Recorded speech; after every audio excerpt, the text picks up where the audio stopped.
إن الحمد لله نحمده ونستعينه ونستغفره ونعوذ بالله من شرور أنفسنا ومن سيئات أعمالنا من يهده الله فلا مضل له ومن يضلله فلا هادي له قال الله تبارك وتعالى إنما يخشى الله من عباده العلماء عن أبي هريرة رضي الله تعالى عنه قال رسول الله صلى الله عليه وسلم الدين النصيحة رواه الإمام الهمام المسلم في صحيحه صدق الله العظيم وبلغنا رسوله النبي الأمي الكريم ونحن على ذلك لمن الشاهدين والشاكرين والحمد لله رب العالمين۔ معزز دوستو، آج 14 جولائی 2022 بروز جمعرات ہے اور آپ کے یہاں مدرسہ عثمانیہ تاریخی گاؤں ہنڈ ضلع ثوابی میں مخدوم حضرت مولانا رسال محمد دامت برکاتہم العالیہ کی دعوت پرخلوص پر سالانہ تعارف و عقائد علماء دیوبند کانفرنس کے حوالے سے میں آپ کی خدمت میں موجود ہوں۔ مجھے بڑی خوشی ہے کہ ہمارے سامعین میں مجمع علماء اور طلباء کا ہے۔ علماء اور طلباء کا مجمع ہو تو پھر بندہ وہ تفصیل سے بات نہیں سمجھاتا جو عوام میں سمجھائی جاتی ہے۔ یہاں چند اشارے دے کر مسئلے کو سمجھا دیا جاتا ہے، طلباء اس کو بڑے اچھے انداز سے لے کر آگے سمجھا بھی سکتے ہیں۔ بس آپ توجہ میری طرف رکھنا، میرے رب نے چاہا تو انشاءاللہ آپ کا وقت ضائع نہیں ہوگا۔ میں آپ کی خدمت میں علماء دیوبند کے مسلکی کام اور کاز کے حوالے سے چند بنیادی اور معلوماتی باتیں عرض کروں گا۔ میرے دوستو، 4 کام ہیں، اگر آپ میری طرف توجہ رکھیں تو میں آپ کو 4 باتیں سمجھا پاؤں۔ ایک ہے تنزیل، ایک ہے تکمیل، ایک ہے تدوین اور ایک ہے تمکین۔ تنزیل کا معنی اتارنا، تکمیل کا معنی مکمل کرنا، اور تمکین کا معنی مضبوط کرنا، اور تدوین کا معنی لکھنا۔ تنزیل دین یہ اللہ نے کی ہے، تکمیل رسول اللہ پہ ہوئی ہے، تمکین مضبوطی یہ پیغمبر کے صحابہ نے کی ہے، اور تدوین دین کو لکھنا یہ امام اعظم ابو حنیفہ صحابہ کے شاگرد نے کی ہے۔ جب اللہ نے دین اتار دیا، رسالت مآب علیہ الصلوۃ والسلام پر دین مکمل ہو گیا، صحابہ کرام رضی اللہ عنہم اجمعین نے دین کو مضبوط کیا، امام اعظم ابو حنیفہ رحمہ اللہ نے دین کو لکھوا دیا، تو اب علماء دیوبند کا کیا کام ہے؟ علماء دیوبند تنزیل دین والے تو نہیں ہیں کہ ہم دین کو نازل کریں، ہم تکمیل دین والے بھی نہیں ہیں کہ ہم پہ دین مکمل ہو، ہم تمکین دین اور کیا کریں گے جو صحابہ کرام نے کی ہے۔ تدوین کا معنی دین کو لکھ کے امت کو دینا، تو دیوبند والے اور کیا لکھیں گے؟ پیغمبر کے صحابہ کے شاگرد امام ابو حنیفہ نے سب کچھ لکھوا دیا ہے، تو ہمارا کیا کام ہے؟ میرے دوستو، علماء دیوبند کا کام ہے تطہیر دین۔ تطہیر دین کا معنی دین کی حفاظت، تطہیر دین کا معنی دین کی چوکیداری، تطہیر دین کا معنی دین کی پہرہ داری، تطہیر دین کا مطلب دین کے اندر یا دین کے باہر جو بھی حملہ آور اٹھے گا اس سے اسلامی دین کی حفاظت کرنا۔ یہ علماء کرام علماء دیوبند کا کام ہے۔ یہ بات طے شدہ ہے، 16 آنے میں 16 آنے طے ہے کہ اگر خطہ ہند میں دارالعلوم دیوبند نہ ہوتا تو یقین مانے آج ہندوستان میں اسلام کا نام لیوا شاید کوئی ہوتا۔ جامع مسجد دہلی، جامع مسجد غرناطہ سے آگے بڑھ چکی ہوتی۔ 800 سال ہسپانیہ میں مسلمانوں نے حکومت کی ہے، آج وہاں اسلام کا نام لیوا کوئی نہیں ہے۔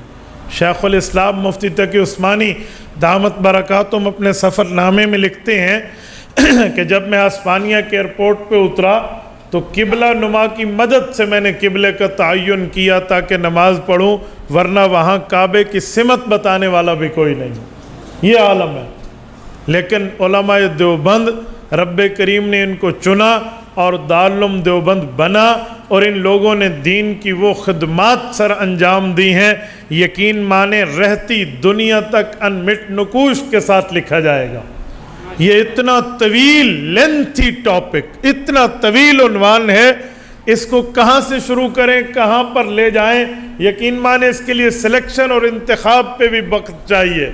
میں آپ کی خدمت میں کوشش کروں گا مذہبی مسل کی کاز کے لحاظ سے آپ کی خدمت میں علماء دیوبند کی محنت رکھ پاؤں۔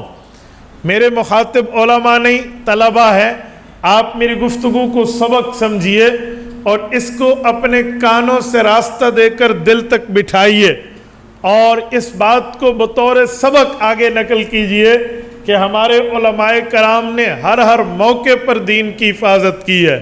وہ جو موقع آیا اس وقت علماء دیوبند کو جو عالم ریپریزنٹ کر رہا تھا، جو عالم ان کی نمائندگی کے طور پہ موجود تھا، یقین مانے اس نے اپنی صلاحیت کو بروئے کار لاتے ہوئے کسی طرح بھی سستی اور کاہلی کا مظاہرہ نہیں کیا۔ وہ تحریر کی شکل میں ہو، تقریر کی شکل میں ہو، تحریک کی شکل میں ہو، تنظیم کی شکل میں ہو، جہاد کی شکل میں ہو، تصوف کی شکل میں ہو، کسی جگہ علماء دیوبند اس میدان میں پیچھے نہیں رہے۔ اور میرے دوستو، یہ دین اسلام پر اعتراض پہلے دن سے شروع ہے اور تا قیامت رہے گا۔ اس کے لیے رجال کار چاہیے، اس کے لیے مردان حق چاہیے، جنہوں نے اپنی تمام تر صلاحیتوں کو دین کی حفاظت کے لیے وقف کرنا ہے۔ علامہ اقبال رحمہ اللہ اسی کا نقشہ تو کھینچتے ہیں کہ ستیزہ کار رہا ہے ازل سے تا امروز، چراغ مصطفی سے شرار ابو لہب سگا چچا ہونے کے باوجود پتھر اٹھا کر اس بھتیجے پر دے مارتا ہے جس کی پیدائش پہ باندھی آزاد کر کے تحفہ دے رہا ہے، لیکن دین اسلام کی بات آئی تو سگے چچا کا ہاتھ زمین پر گیا ہے اور پتھر اٹھا کے دے مارا ہے۔ ثوابی کے غیوروں مجھے بتاؤ، جب سگا چچا پتھر اٹھا کر بھتیجے کو مارے، غیر کتنی جرت کر کے آگے آئے گا؟ یہ عالم، اسی کو علامہ اقبال نے کہا ہے کہ ستیزہ کار رہا ہے ازل سے تا امروز۔ اس وقت سے آج تک یہ لڑائی چل رہی ہے، ایک طرف مصطفی چراغ ہے، ایک طرف ابو لہب کے شرارے ہیں۔ ابو لہب کے ماننے والے بھی دنیا میں رہیں گے، رسالت مآب کے فرما برداران بھی اس دنیا میں رہیں گے۔ تو علماء دیوبند نے دلیل کی دنیا میں جو دفاع دین کیا ہے اور علماء دیوبند نے ہر طرح کے اوپر دین کی حفاظت کا کارنامہ سر انجام دیا ہے، یقین مانیے بندہ کی عقل دنگ رہ جاتی ہے۔ میں شروع کرنے لگا ہوں، مثلا عقیدہ ختم نبوت اٹھائیے۔ عقیدہ ختم نبوت اسلام میں وہ عقیدہ ہے جس کو میں اگر یوں کہوں کہ اگر اللہ کی ذات کے لیے توحید نہ مانے، سب کچھ مانے تو کچھ نہ مانا، ویسے رسالت مآب علیہ السلام کی ذات کے لیے ختم نبوت نہ مانے، سب کچھ مانا تو کچھ بھی نہ مانا۔ ختم نبوت وہ بنیادی عقیدہ اور نظریہ ہے۔ یاد رکھیں، ختم نبوت پہ کام کرنے والے جتنے مجاہدین ختم نبوت ہیں، چاہے وہ جس جماعت کی شکل میں عقیدہ ختم نبوت کا تحفظ کریں، تنظیم و تحریک کی شکل میں، تحریر و تقریر کی شکل میں، اور تدریس اور مناظرے کی شکل میں ختم نبوت پر محنت کریں، وہ قاسم العلوم والخیرات بانی دارالعلوم دیوبند حجت الاسلام والمسلمین حضرت امام مولانا محمد قاسم النانوتوی، اللہ اس کی قبر پہ کروڑوں اربوں رحمتیں نازل فرمائے، ان کی تحریرات ان کے علوم و فیوز سے متمتع رہ بغیر کام نہیں کر سکتے۔ ان کو پڑھنا پڑے گا، سمجھنا پڑے گا، دلیل پر دماغ لگانا پڑے گا، تب جا کر اس میدان میں دشمن کا مقابلہ ہو سکے گا۔ آپ کہیں گے کیسے؟ آج قادیانیوں کا ایک اعتراض ہے، میں اعتراض آپ کے سامنے رکھتا ہوں، پھر اس کے بعد اگر علوم نانوتوی نہ رکھیں تو اس کا جواب آپ تلاش کر کے دکھائیں، مجھے بر صغیر کی دنیا میں کوئی جواب سمجھا دیں۔ توجہ رکھنا، قادیانی کہتے ہیں، حدیث پاک میں ہے، رسالت مآب علیہ السلام نے فرمایا، مسند احمد میں بھی ہے، جامع ترمذی میں بھی ہے، حضور پاک علیہ السلام نے فرمایا، انی عند اللہ مکتوب خاتم النبیین، وَإِنَّ آدَمَ علیہ السلام لَمُنْجَدِلٌ فِي تِينَتِهِ، کہ لوگو تم کیا سمجھتے ہو مجھے ختم نبوت کا تاج کب ملا؟ آؤ میں تمہیں بتاؤں مجھے ختم نبوت کا تاج کب ملا ہے۔ یا رسول اللہ ارشاد فرمائیے، فرمایا آدم علیہ السلام کو رب نے پیدا کرنے کا ارادہ کیا، ان کا پانی پانی میں تھا، مٹی مٹی میں تھی، رب نے میرے لیے ختم نبوت کا فیصلہ کر لیا تھا۔ انی عند اللہ مکتوب خاتم النبیین وَإِنَّ آدم علیہ السلام لَمُنْجَدِلٌ فِي تِينَتِهِ۔ ابھی ان کی مٹی کا آٹا گوندا جا رہا تھا۔ خطابت کے دنیا میں لوگ یہ بات بیان کرتے ہیں، آپ ہی کی طرح مجمع سبحان اللہ کہہ دیتا ہے، آؤ قادیانیوں نے اس حدیث کو اٹھا کے ہم پہ وار کیا کیا ہے۔ قادیانی کہتے ہیں جب یہ بات طے ہے کہ حضور پہلے دن سے خاتم النبیین ہے، جب یہ بات مانتے ہو پہلے دن سے ختم نبوت مل چکی ہے، تو پھر حضرت آدم آئے، حضور کی نبوت ختم نبوت ملنے کے بعد حضرت نوح آئے، حضرت شیش آئے، حضرت دانیال آئے، حضرت ابراہیم آئے، اسماعیل آئے، یعقوب آئے، یوسف آئے، موسیٰ آئے، عیسیٰ آئے علیہ السلام۔ ختم نبوت میں فرق نہیں آیا۔ اب غلام احمد قادیانی ہمارا نبی آیا ہے تو تم نے ختم نبوت کے لیے شور مچا دیا۔ مجھے بتائیں اگر ہم یہ بات ان کی تسلیم کر لیں تو جواب کیا ہے؟ وہ کہیں گے جو حضور پاک نے خود فرما دیا میں پہلے سے خاتم النبیین ہوں۔ جب پہلے سے خاتم النبیین ہوں تو پھر حضرات انبیاء تو بعد میں آئے، جب بعد میں آئے تو ختم نبوت پہ فرق نہیں آیا۔ ایک مرزا قادیانی کے آنے سے ختم نبوت میں فرق آ جاتا ہے، کیسے ہو سکتا ہے؟ اب علوم نانوتوی سامنے نہ ہو تو خالہ جی کے گھر کا کام نہیں ہے جواب دینا۔ علوم نانوتوی سامنے ہوں گے تو بات بنے گی۔ آؤ حضرت نانوتوی کی بات کو میں عوامی لہجے میں طالب علمانہ زبان میں آپ کی خدمت میں پیش کر رہا ہوں۔ لفظ میرے ہوں گے، بات حضرت قاسم العلوم کی ہوگی۔ حضرت قاسم العلوم نے بڑے اچھے انداز سے 2 اور 2 4 کی طرح مسئلہ سمجھایا کہ لوگوں ایسا کچھ بھی نہیں ہے۔ رسالت مآب کی ختم نبوت روز اول سے شروع ہے، لیکن آج کوئی نیا نبی آئے گا تو ختم نبوت پر فرق آئے گا۔ عجیب وجہ کیا ہے؟ کہا لفظ جب بولا جاتا ہے تو دیکھا جاتا ہے کب بولا گیا، کہاں بولا گیا، کس وقت بولا گیا۔ ایک لفظ ہوتا ہے وقت کے بدلنے سے مطلب بدل جاتا ہے، یہ نہیں ہے لفظ تو ایک ہے۔ جی کیسے؟ توجہ رکھو، میں یہاں جملہ بیٹھ کے کہتا ہوں اسپیکر ٹھیک نہیں ہے، معنی کیا ہے؟ اور اگر مولانا فضل الرحمان دامت برکاتہم قومی اسمبلی میں کہہ دیں اسپیکر 2 نمبر ہے تو معنی کیا ہے؟ اگر میں یہاں کہوں اسپیکر ایسا ہے ویسا ہے تو اسپیکر کون سا ہوگا؟ قائد فرما دے قومی اسمبلی میں اسپیکر 2 نمبر ہے تو کیسا ہوگا؟ ہر لفظ کا مطلب دیکھا جائے گا، کہاں بولا گیا، کس جگہ بولا گیا، کس مقام پر بولا گیا۔ اور آپ تو 2 نمبر اسپیکر سے بہت اچھی طرح واقف ہے نا، آپ کا تو اگلا علاقہ ہے۔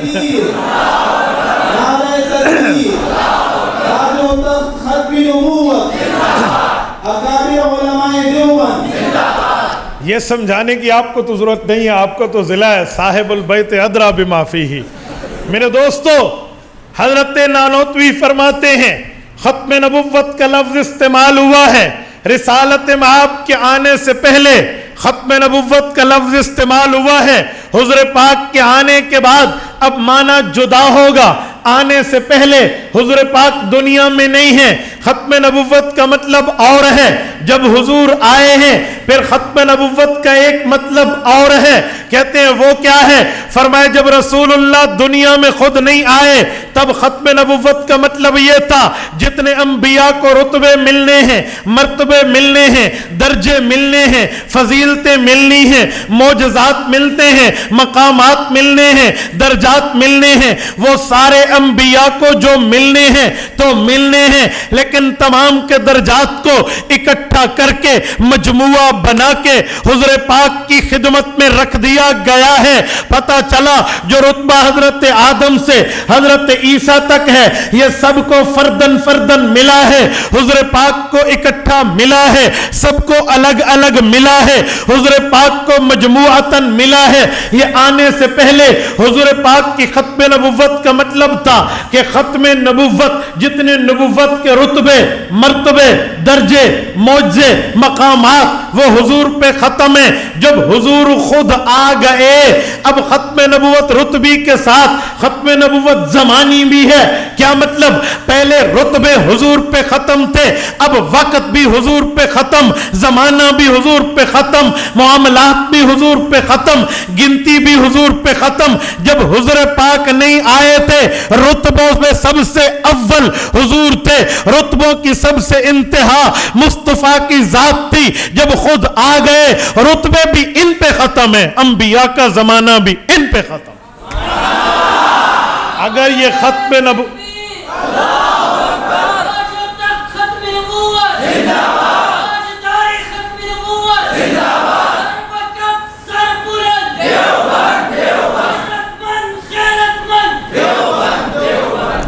اگر یہ معنی نہ لیں ختم نبوت رتبی اور زمانی کا، یقین مانے قادیانیوں کے اعتراض کا جواب نہیں بنتا۔ میرے دوستو اسی طرح علماء دیوبند نے ایک ایک موقع پر ایک ایک عقیدے کی حفاظت کی ہے۔ اگر میں رافضیت کی بات کروں جو دشمنان صحابہ ہیں، جن کو پیغمبر کے صحابہ ایک آنکھ میں نہیں باتے، علماء دیوبند نے رافضیت کا قلع قمع کیا ہے۔ علماء دیوبند نے منکرین صحابہ کو ناکو چنے چبوائے ہیں۔ اگر آپ نے اس پر محنت دیکھنی ہو آپ قاسم العلوم والخیرات بانی دارالعلوم دیوبند مولانا محمد قاسم نانوتوی رحمہ اللہ کی کتب کو دیکھ سکتے ہو۔ اس وقت مسئلہ اٹھا حضور پاک کی میراث کا مسئلہ کیا ہے، کیا میراث پیغمبر تقسیم ہو سکتی ہے یا نہیں ہو سکتی، رسول اللہ کی میراث ہے یا نہیں ہے، رسول اللہ کی میراث کا معاملہ کیا ہے۔ رافضیوں نے مسئلہ اٹھایا، حضرت نانوتوی رحمہ اللہ نے آب حیات لکھ کے ان کا منہ بند کیا ہے، اسی طرح ہدیۃ الشیعہ لکھ کے اس مسئلے کو بیان کیا ہے۔ لوگوں نے سوالات کیے، اجوی باربعین لکھ کے اس مسئلے کو ثابت کیا ہے۔ حضرت نانوتوی کے بعد حضرت مولانا رشید احمد گنگوہی رحمہ اللہ پر آئی ہے۔ مولانا رشید احمد گنگوہی وہ ہے جنہیں فقیہ النفس کہتے ہیں، دارالعلوم دیوبند کی ریڑھ کی ہڈی کہا جاتا ہے۔ حضرت نانوتوی تو دارالعلوم دیوبند کے بانی ہیں، لیکن دارالعلوم دیوبند میں زیادہ عرصہ حضرت گنگوہی کا گزرا ہے۔ حضرت نانوتوی تو زیادہ سے زیادہ 45 سے 48 سال زندہ رہے، لیکن حضرت گنگوہی کی وفات ان سے ڈبل ہے، عمر ان سے زائد ہے۔ 1905 میں ان کا انتقال ہے۔ حضرت نانوتوی تو 1876 پہ فوت ہو گئے تھے، لیکن حضرت گنگوہی کا ایک عرصہ گزرا ہے۔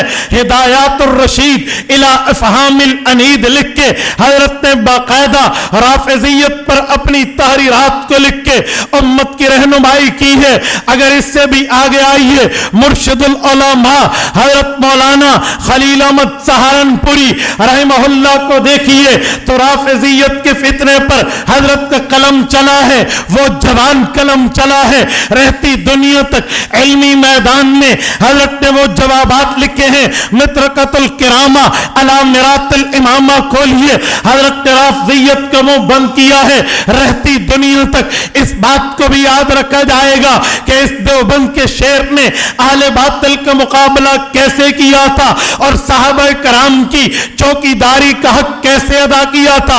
حکیم الامت مجدد الملت مولانا اشرف علی تھانوی نور اللہ مرکزہ بھی اس میدان میں پیچھے نہیں ہے۔ حضرت کے دور میں تھانہ بھون میں اطلاع آتی ہے بہائی آئے ہیں، صحابہ کرام پر اعتراضات کر رہے ہیں، خلفائے راشدین پر اپنی انگلیاں صاف کر رہے ہیں۔ حضرت تھانوی رحمہ اللہ جو بیک وقت صوفی بھی ہیں، مدرس بھی ہیں،